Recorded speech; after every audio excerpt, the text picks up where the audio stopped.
Traffic rules ప్రజలు ఉల్లంఘిస్తే వారిపైన మీరు తీసుకునేటువంటి చర్యలు ఏంటంటారు? మనకు ఈ అపోజిట్ డైరెక్షన్లో వెళ్ళే వారి పైన ఎక్కువగా ఫోకస్ చేసి వాళ్ళపైన చలాన్ అనేది విధించడం జరుగుతుంది. రోడ్డు ప్రమాదాలు తగ్గించడానికి మీరు తీసుకునేటువంటి చర్యలు అంటే ఎక్కువ యాక్సిడెంట్ జరిగే ఏరియా ఉంది కాబట్టి జాగ్రత్తగా వెళ్ళాలనేది దాని సందర్భాన్ని బట్టి దానికి సంబంధించిన సైనేజ్ బోర్డులు అనేది కూడా ఏర్పాటు చేయడం జరుగుతుంది.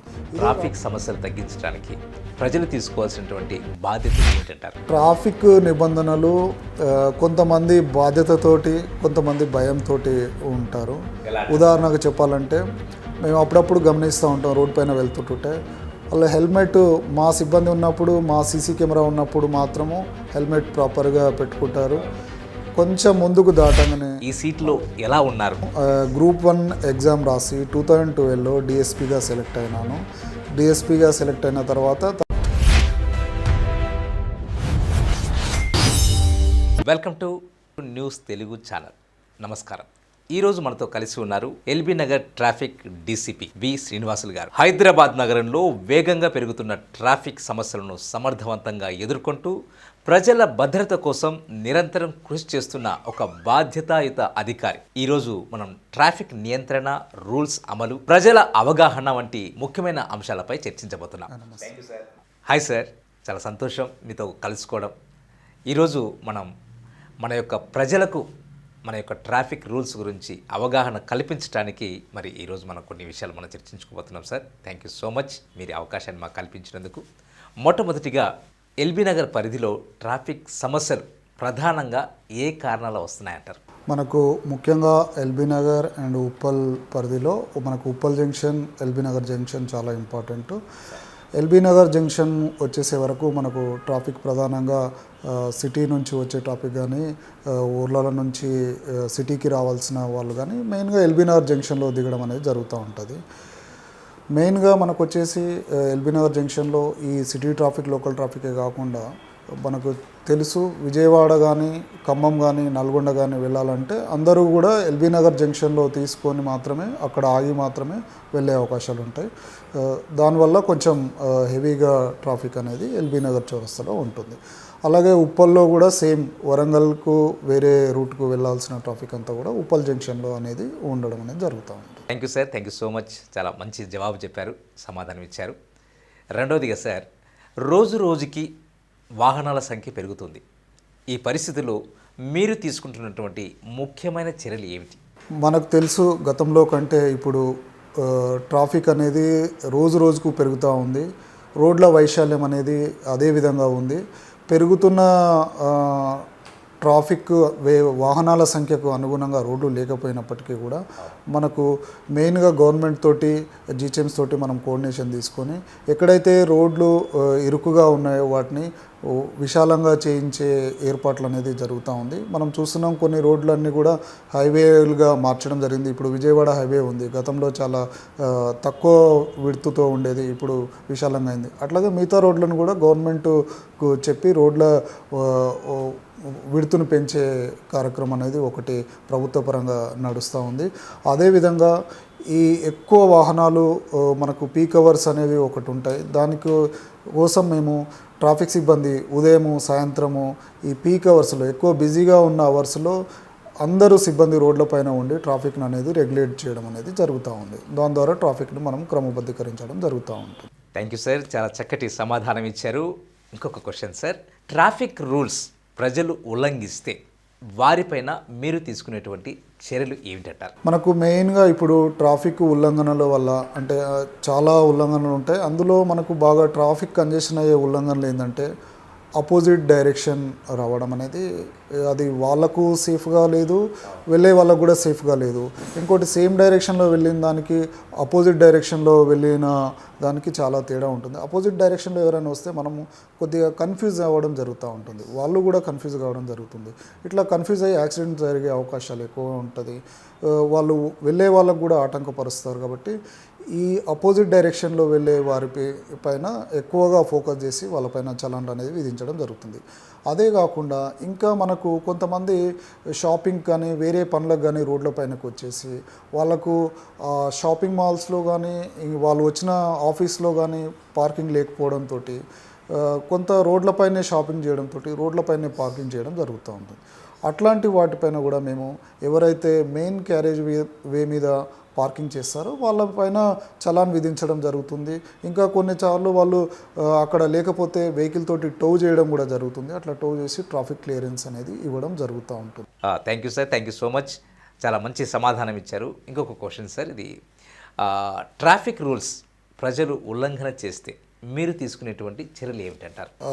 ఇది మెయిన్గా 2 విధాలుగా ఫోకస్. అదేవిధంగా ఇంకా మిగతా ట్రాఫిక్ ఉల్లంఘనలు అంటే హెల్మెట్ లేకపోవడం కానీ, ఎక్కువ ప్రొజెక్షన్ ఉండడం కానీ, నో ఎంట్రీ టైమింగ్ ఉండడం కానీ, ఇట్లాంటివన్నీ ట్రాఫిక్ చలన్ అనేది విధించడం జరుగుతుంది. ఇప్పుడు మనకు మెయిన్గా మన దగ్గర ఆటోమేటిక్ కెమెరాలు అంటే ఏదైనా ట్రాఫిక్ వైలేషన్ ఉంటే వాటిని క్యాప్చర్ చేసేది, అంటే రెడ్ లైట్ సిగ్నల్ జంప్ చేసినా కూడా వితౌట్ నెంబర్ ప్లేట్ ఉన్నా, లేదు అంటే ఆపోజిట్ డైరెక్షన్ వెళ్తున్నా, ఇట్లా మనకు ఆటోమేటిక్ కెమెరాలు అనేటివి ఉన్నాయి. వాటి ద్వారా కూడా మనకు ట్రాఫిక్ చలాన్ అనేది జనరేట్ చేయడం జరుగుతుంది. సిగ్నల్స్ కూడా కొంచెం ఆటోమేటిక్ ఉండడంతో ఎక్కువ వెహికల్స్ ఉన్నప్పుడు, తక్కువ వెహికల్స్ ఉన్నప్పుడు వాటిని టైమింగ్ అదే ఆటోమేటిక్గా చేసుకోవడం అనేది కొన్ని ప్లేస్లలో జరుగుతూ ఉంటుంది. దీని ద్వారా రెగ్యులేట్ చేయడం అనేది జరుగుతుంది. ఓకే సార్, చాలా అద్భుతమైనటువంటి సమాధానం ఇచ్చారు. సార్, ఇంకొక క్వశ్చన్ ఏంటంటే, రోడ్డు ప్రమాదాలు తగ్గించడానికి మీరు తీసుకునేటువంటి చర్యలు ఏమిటి? ముఖ్యంగా మనము ప్రతి సంవత్సరము రోడ్డు ప్రమాదాలను లెక్క చేసిన తర్వాత ఎక్కడైతే ఎక్కువగా ఉంటున్నాయో వాటిని బ్లాక్ స్పాట్గా నిర్ణయించిన తర్వాత రోడ్ సేఫ్టీ ఆధారంలో ఆ లిస్టు తీసుకొని ఆ బ్లాక్ స్పాట్ విజిట్ చేయడం అనేది జరుగుతూ ఉంటుంది. దానికోసము ట్రాఫిక్, L&O అండ్ రోడ్డు సంబంధించిన NH ఉంటే NH R&B, కలెక్టరేట్కు సంబంధించిన వింగ్ తోటి, GHMs ఉంటే GHMs పరిధి వింగ్ తోటి ఆ బ్లాక్ స్పాట్ ప్లేస్లు అనేది విజిట్ చేయడం జరుగుతూ ఉంటుంది. అక్కడ విజిట్ చేసిన తర్వాత యాక్సిడెంట్స్ అక్కడ ఫ్రీక్వెంట్గా జరగడం, ఏమన్నా రోడ్డు నిర్మాణంలో ఏమైనా లోపాలు ఉన్నాయా లేకపోతే ఎలా ఉంది అనేది మేము దాన్ని అసెస్ చేసిన తర్వాత ఒకవేళ రోడ్ నిర్మాణంలో లోపాలు ఏమైనా ఉంటే సంబంధిత అధికారులకు తెలియజేయడం అనేది జరుగుతూ ఉంటుంది. అదేవిధంగా ఎక్కడైనా ఇంకా అట్లాంటి బ్లాక్ స్పాట్స్ ఉంటే అక్కడ బోర్డులు ఏర్పాటు చేసి ఈ బ్లాక్ స్పాట్ ఏరియా ఉంది అంటే ఎక్కువ యాక్సిడెంట్ జరిగే ఏరియా ఉంది కాబట్టి జాగ్రత్తగా వెళ్ళాలనేది దాని సందర్భాన్ని బట్టి దానికి సంబంధించిన సైనేజ్ బోర్డులు అనేది కూడా ఏర్పాటు చేయడం జరుగుతుంది. ఇదే కాకుండా జనాలకు కూడా కొంత అవేర్నెస్ అనేది కల్పించడం జరుగుతుంది. ముఖ్యంగా రోడ్డు నియమ నిబంధనలు అనేది చాలామందికి తెలియాలి. తెలియని వాళ్ళకు మనము మన TTI తరపున కానీ, ట్రాఫిక్ తరపున కానీ రోడ్డు పైన వెళ్ళి ఆటో డ్రైవర్స్ కానీ, లేదంటే DCM లారీ డ్రైవర్స్ కానీ, జనరల్ పబ్లిక్ కానీ అవేర్నెస్ ప్రోగ్రామ్స్ అనేది చేయడం జరుగుతుంది. అదే కాకుండా మనకు స్కూళ్ళకు కూడా మన వాళ్ళు వెళ్ళి స్కూళ్ళు, కాలేజీలలో కూడా వెళ్ళి అవేర్నెస్ ప్రోగ్రామ్ జరుగుతుంది. కొన్నిసార్లు స్కూల్ వాళ్ళు కూడా మన దగ్గరికి వచ్చి TTI పార్క్కి వచ్చేసి, ఇక్కడ ట్రాఫిక్ పార్క్ వచ్చేసి ట్రాఫిక్ అవేర్నెస్ ప్రోగ్రాంలో వాళ్ళు పాల్గొనడం అనేది జరుగుతూ ఉంది. Thank you sir, thank you so much. మంచి సమాధానం ఇచ్చారు. పీక్ అవర్స్లో అనగా ఉదయం అందరూ ఆఫీస్కి వెళ్తూ ఉంటారు, సాయంత్రం అందరూ ఆఫీస్ నుంచి ఇంటికి తిరిగి వస్తూ ఉంటారు. ఈ సమయంలో ట్రాఫిక్ నిర్వహణకు ప్రత్యేకమైనటువంటి ప్రణాళికలు ఏమైనా చేస్తున్నారా? మెయిన్గా ఈ పీక్ అవర్స్ వచ్చినప్పుడు ప్రతి ఆఫీసరు రోడ్డు పైనే ఉండాలి అనేది ఒకటి. ఒకవేళ వర్షాలు ఏదైనా వస్తే విత్ రెయిన్ కోటు ప్రాపర్గా ఉంచుకొని, మళ్ళీ హైడ్రా తోటి కానీ, GHMs తోటి కానీ వాళ్ళందరితో కోఆర్డినేషన్ తీసుకొని ఇమ్మీడియట్గా అట్లాంటి ప్రాబ్లం రాకుండా, ఒకవేళ వర్షం వచ్చి ఏదైనా ట్రాఫిక్ జామ్ అయినా, వాటర్ లాంగ్ అయినా వాటిని క్లియర్ చేసేటట్టు, మామూలు టైంలో వర్షం రాకుండా కూడా ట్రాఫిక్ జామ్ అయ్యే సందర్భాలు ఉంటే మన వాళ్ళు కోఆర్డినేషన్ తీసుకొని ఇమ్మీడియట్గా దాన్ని క్లియర్ చేయడం అనేది జరుగుతుంది. మెయిన్గా పీక్ అవర్స్లో వచ్చేసి ఈ చలాన్ అనేది ఇంపోజ్ చేయకుండా ఎక్కువ వరకు ట్రాఫిక్ రెగ్యులేట్ చేయడం పైనే ఫోకస్ చేస్తూ ఉంటారు. ఆ టైంలో అందరూ ఆఫీసర్లు రోడ్ పైన ఉండి ట్రాఫిక్ అనేది రెగ్యులేట్ చేస్తూ ఉంటారు. ప్రజల్లో ట్రాఫిక్ అవగాహన పెంచడానికి మీరు చేస్తున్నటువంటి అవేర్నెస్ ప్రోగ్రామ్స్ ఏమైనా ఉన్నాయా? ప్రజలకు ముఖ్యంగా రోడ్ సేఫ్టీ ట్రాఫిక్ ఆధ్వర్యంలో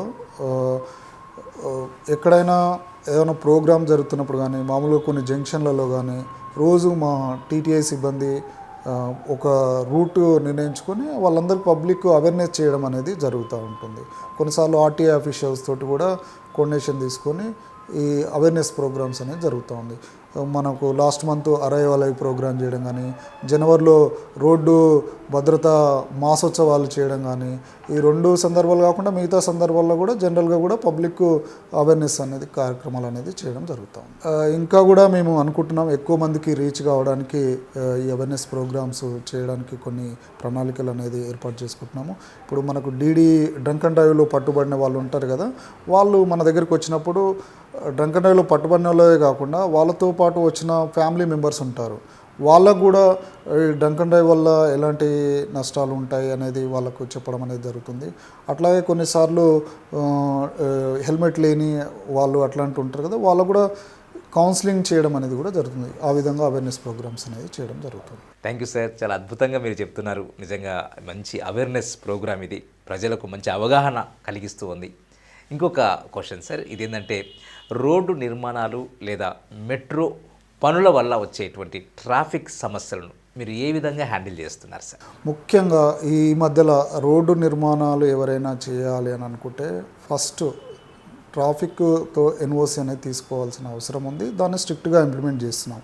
ఎందుకంటే వాళ్ళు ఎక్కడో రోడ్డు తవ్వడము, దాంతో ట్రాఫిక్ డైవర్షన్ చేయడము, సడన్గా ఉండడం అట్లా జరుగుతుంది. అలా కాకుండా ముందే మాకు తెలియజేసి ఏం చేస్తామంటే మేము ఆ ప్లేస్ అనేది విజిట్ చేస్తాము.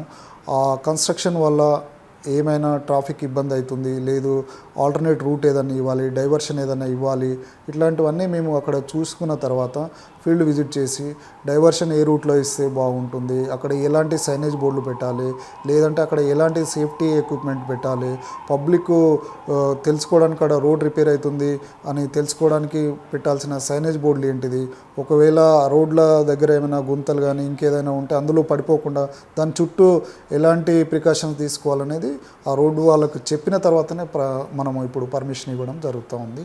దాని ప్రకారం ఇప్పుడు నడుస్తాం. థ్యాంక్ యూ సార్, మంచి సమాధానం ఇచ్చారు. ఇంకొక క్వశ్చన్ సార్, ఇదేంటంటే ఇప్పుడు ఏదైతే ఎమర్జెన్సీ వాహనాలు ఉన్నాయో, అనగా మరి అంబులెన్స్ మరియు ఫైర్ సంబంధించినటువంటి వెహికల్స్, వాటికి సులభంగా మార్గం కల్పించేందుకు మీ స్ట్రాటజీ ఏంటి? ముఖ్యంగా మనము ట్రాఫిక్ పాయింట్లలో ఉన్న వాళ్ళు ఇట్లాంటి ఎమర్జెన్సీ వెహికల్స్ కనిపించినప్పుడు వాటి సైరన్ కానీ వాటి విధానం కానీ చూడగానే మన వాళ్ళు ట్రాఫిక్ క్లియర్ చేస్తూ ఉంటారు. అదేవిధంగా పబ్లిక్ కూడా అవేర్నెస్ కార్యక్రమాలలో చెప్తూ ఉంటాం. ఎందుకంటే చాలామందికి తెలియదు ఇట్లా అంబులెన్స్ వస్తుందంటే మనకు అంబులెన్స్కు క్లియరెన్స్ ఇవ్వాలి, మనమే పక్కకు జరగాలి, మనం పక్కకు జరిగి అంబులెన్స్కి ఇవ్వాలి అనేది కొంతమందికి తెలియదు. కాబట్టి వాళ్ళకు కూడా అవగాహన కార్యక్రమాలు చేపడుతున్నాం. కొంతమంది అంబులెన్స్ వాళ్ళు ఇంకా ఎమర్జెన్సీ ఉందనుకోండి, మాకు ముందే వాళ్ళు కాల్ చేస్తారు, కంట్రోల్ కాల్ చేసి పలానా పేషెంట్ ఈ రూట్లో వెళ్తున్నాము, కొంచెం క్లియరెన్స్ ఇవ్వండి అంటే మేము ఇమీడియట్గా అంబులెన్స్ నెంబర్తో సహా మా సిబ్బంది ఎవరైతే రోడ్లపైన ఉంటారో వాళ్ళకి తెలియడంతో వాళ్ళు క్లియరెన్స్ అనేది ఇవ్వడం జరుగుతుంది. ఎమర్జెన్సీ సిచ్యువేషన్ బట్టి అది కూడా మేము చేస్తాము. Thank you sir. చివరిగా సార్ ఒక క్వశ్చన్ ఏంటంటే, ట్రాఫిక్ సమస్యలు తగ్గించడానికి ప్రజలు తీసుకోవాల్సినటువంటి బాధ్యత ఏమిటంటారు? ట్రాఫిక్ సమస్యలు పూర్తిగా తగ్గాలి అని అంటే ముఖ్యంగా ప్రజల చేతిలోనే ఉంది. ప్రజలకు ట్రాఫిక్ అవగాహన అనేది ఉండాలి, రోడ్డు నిబంధనలపైన పూర్తి అవగాహన అనేది ఉండాలి. దానికోసము స్కూల్ స్థాయి నుంచే ఎలా రోడ్డు పైకి వస్తే ఎలా దాటాలి, వెహికల్లో ఉంటే ఎలా ఉండాలి, హెల్మెట్ ఇంపార్టెన్స్ ఏంది, సీట్ బెల్ట్ ఇంపార్టెన్స్ ఏంది, రెడ్ సిగ్నల్ దగ్గర ఎట్లా ఆగాలి, వీటన్నిటిపైన స్కూల్ లెవెల్లో కాలేజ్ లెవెల్లో ఉండాలి. అయినప్పటికీ కూడా మళ్ళీ మనము డ్రైవింగ్ లైసెన్స్ తీసుకునేటప్పుడు కూడా ఇవన్నీ టెస్ట్ చేసి తీసుకోవడం అనేది జరుగుతూ ఉంది. అప్పటికైనా కూడా రోడ్ నిబంధనలు తెలుసుకున్న వాళ్ళు మాత్రమే డ్రైవింగ్ లైసెన్స్ అనేది తీసుకోవాల్సి ఉంటుంది. ఇంకా ఇదే విధంగా అవేర్నెస్ కోసము మేము ఇచ్చిన అవేర్నెస్ ప్రోగ్రాంలలో కూడా వాళ్ళు పార్టిసిపేషన్ అయ్యి రోడ్డు నిబంధనలు అనేది తెలుసుకుంటారు. కొంతమంది ఉద్దేశపూర్వకంగానో లేదంటే వాళ్ళకి అవగాహన లేకపోనో రోడ్డు నిబంధనలు అనేది పాటించకపోతుంటూ ఉంటారు.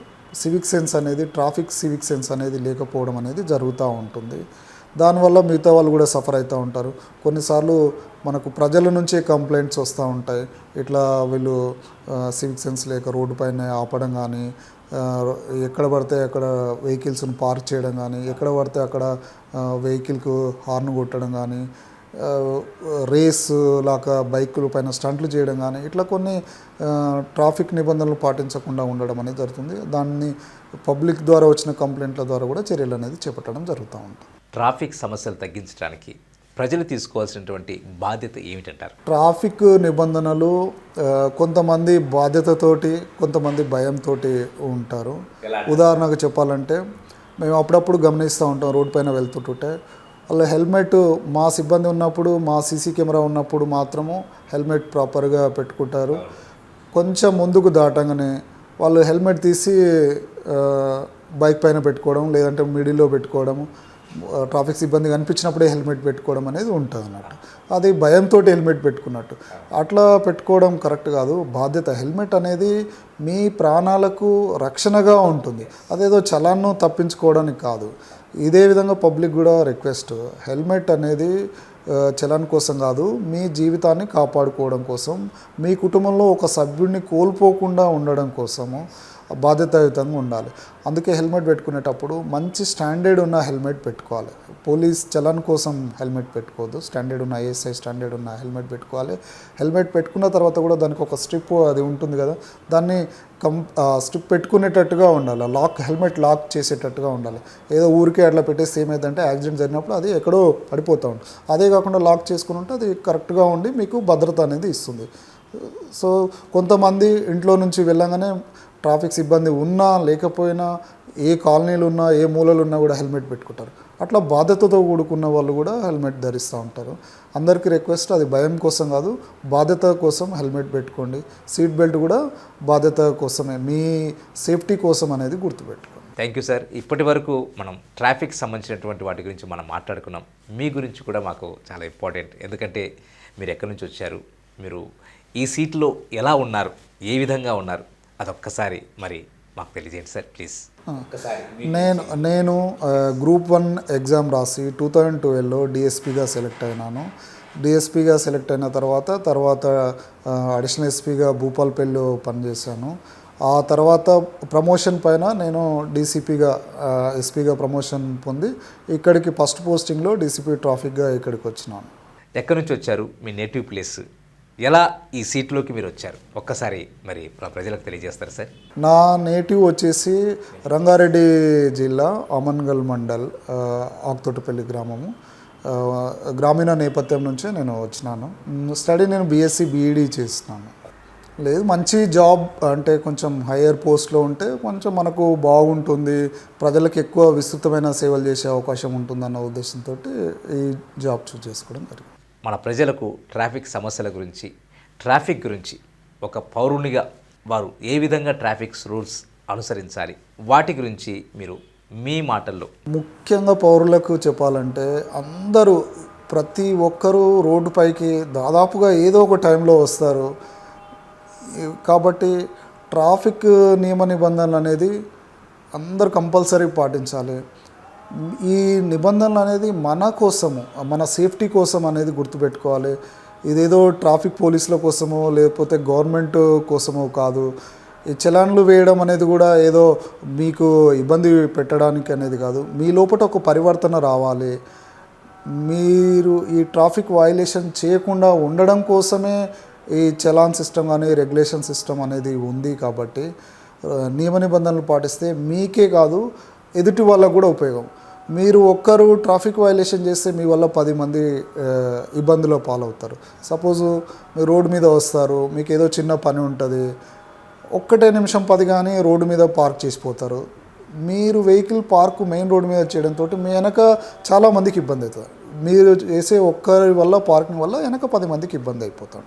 మీరు ఒకసారి ముందుకు పోయి ఎవరు తిరిగి వస్తారు, నేను ఇక్కడ నుంచి ఇక్కడనే షార్ట్ కట్ తీసుకుంటాను ఆపోజిట్ డైరెక్షన్లో వస్తే, దానివల్ల మీరు గమనించండి, మీ ఒక్కరి వల్ల ఒక 10-20 మంది వాళ్ళకు స్లో అవుతుంది, యాక్సిడెంట్ అయ్యే అవకాశం ఉంటుంది.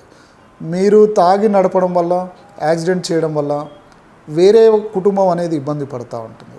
సో మనం రోడ్డు మీదకి వచ్చినప్పుడు జాగ్రత్తగా అన్ని నియమ నిబంధనలను పాటించుకుంటూ ట్రాఫిక్ వయలేషన్ చేయకుండా ఉండాలనేది నా కోరిక. Thank you sir. మీ విలువైనటువంటి సమయాన్ని మాకు కేటాయించి ఈ ముఖ్యమైనటువంటి విషయాలను మాతో పంచుకున్నందుకు చాలా ధన్యవాదాలు sir. Thank you so much. Thank you so much sir. Thank you. Viewers చూశారు కదా, ట్రాఫిక్ నియమాలు పాటించడం మన బాధ్యత. భద్రత మన చేతుల్లోనే ఉంది. మరిన్ని వీడియోలతో మన యొక్క న్యూస్ ఛానల్లో మళ్ళీ కలుసుకుందాం. అంతవరకు చూస్తూనే ఉండండి news Telugu channel. Please subscribe and share news Telugu channel. Thank you so much. నూతనంగా ఏర్పాటు చేయబడిన న్యూస్ ఛానల్కు శుభాకాంక్షలు. పబ్లిక్ అందరికీ కూడా విజ్ఞప్తి, న్యూస్ ఛానల్ చూడండి, ఆదరించండి, నిజాలు తెలుసుకోండి. మరిన్ని అప్డేట్ కోసం చూస్తూనే ఉండండి న్యూస్ తెలుగు ఛానల్. నమస్కారం.